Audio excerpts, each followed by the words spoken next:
Hey everybody, welcome back to another episode of Prime Cuts with Captain Beefy. I'm Captain Beefy, and today we're going to talk about the thought police, okay? And in particular, we're going to look at something that's occurring right now as we speak. Um, Liam Neeson, popular actor from movies like Batman Begins, the Taken series, and so forth. He always plays this kind of tough guy, he was in Star Wars Episode 1.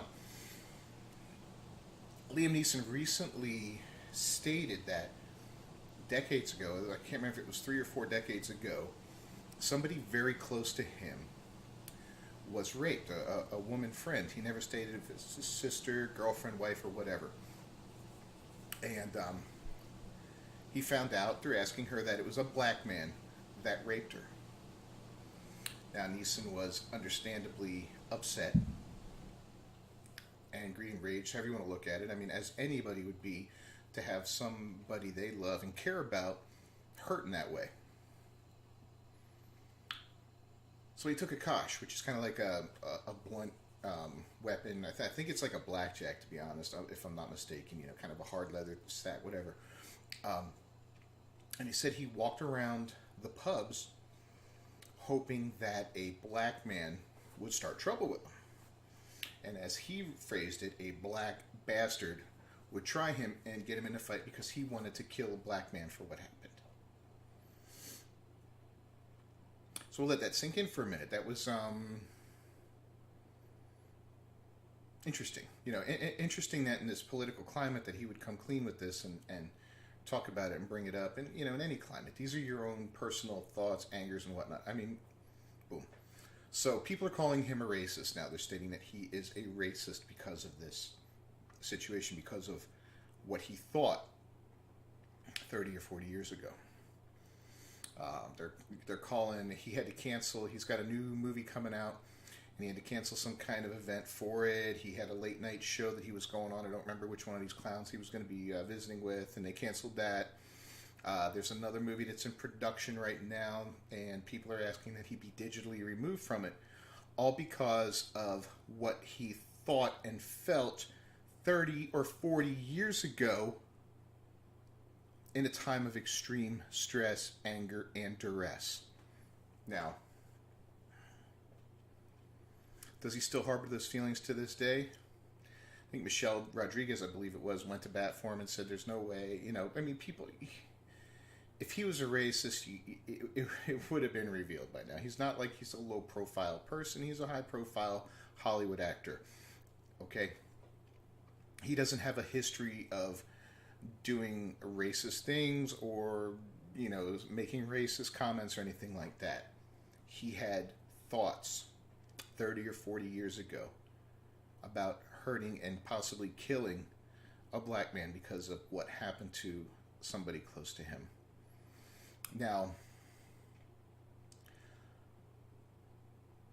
we all in life go through hard times. We have people that we love and care about that are hurt.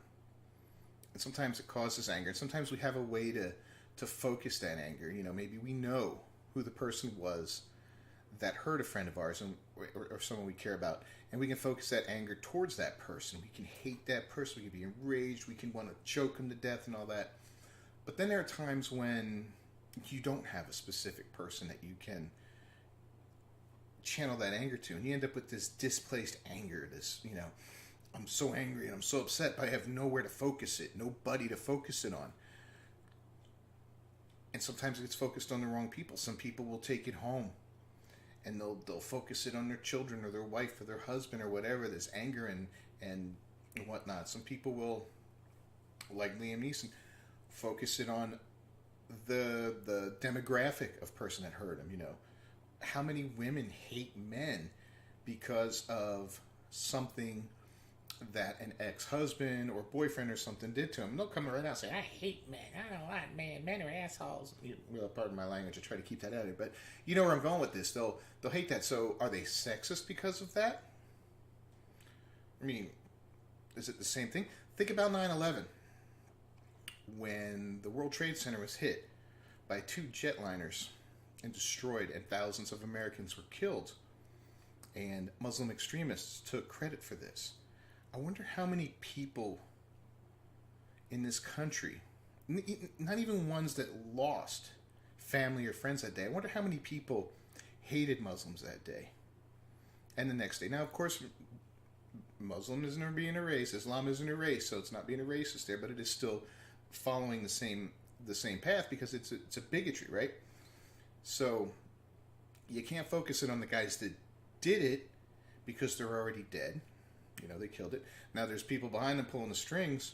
We can focus on them, the organized group behind it and all that, but it creates a mistrust and anger and a hatred towards an entire group of people for a lot of people. And it doesn't make them bigots for feeling that way. It's natural. People get angry. People get upset.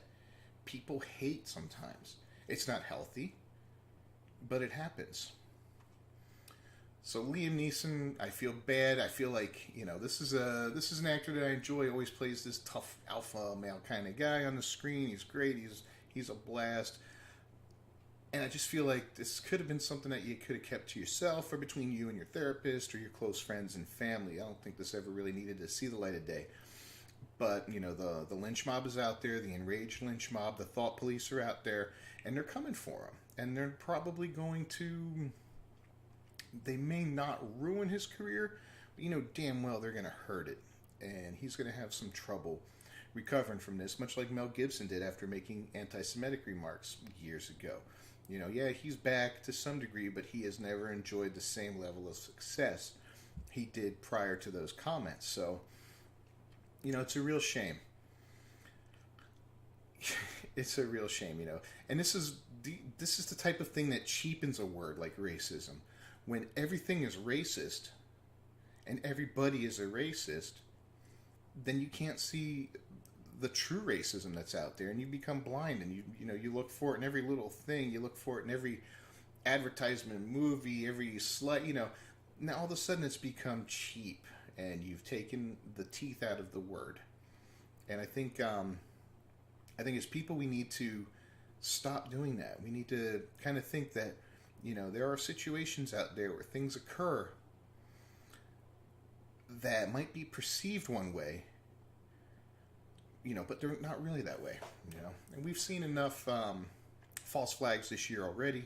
So I went over in one of my previous videos as I reviewed January 2019 with the Jussie Smollett thing, the poor little girl that got killed, the MAGA kids. Now we've got another racist. We've got Liam Neeson, you know, and here's another, you know, white male being targeted. So it is what it is. Those are just my thoughts on the situation. I appreciate you watching. Go ahead and hit that like button and subscribe to the channel if you want to see some more content. Leave a comment below if you want to talk about this. If you think I'm off kilter, then I'd be glad to hear it. You know, I'd be glad to discuss this with you and go over my thoughts, you know, in more detail if you got any questions. And feel free to share this on social media, man. Peace out.